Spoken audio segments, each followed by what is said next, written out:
All right, on the first part, I showed you how to make your straight lines. Now for the shelf, this will make it on the this will be the sides on the shelf. So I made the lines so that way once I come over to my table saw, I've measured where the halfway point is on the table saw. And remember, whenever you're doing stuff like this, safety comes first. Make sure you're wearing gloves and goggles. That way you're protected in case anything happens. Once you get everything set up,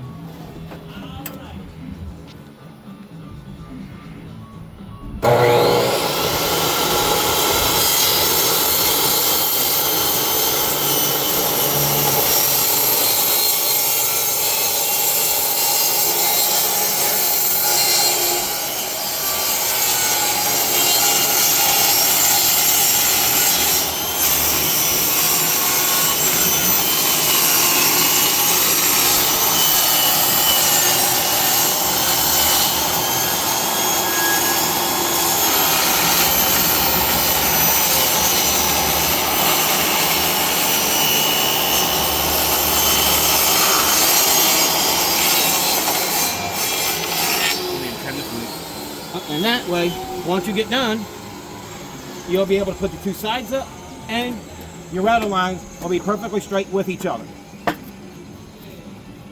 So that way you can slide your shelves right on in. Make it quick, simple, and easy to do. Stay tuned for more on this stuff. I'll talk to y'all later. If you have any questions, always say something in the comments and I'll talk back at you.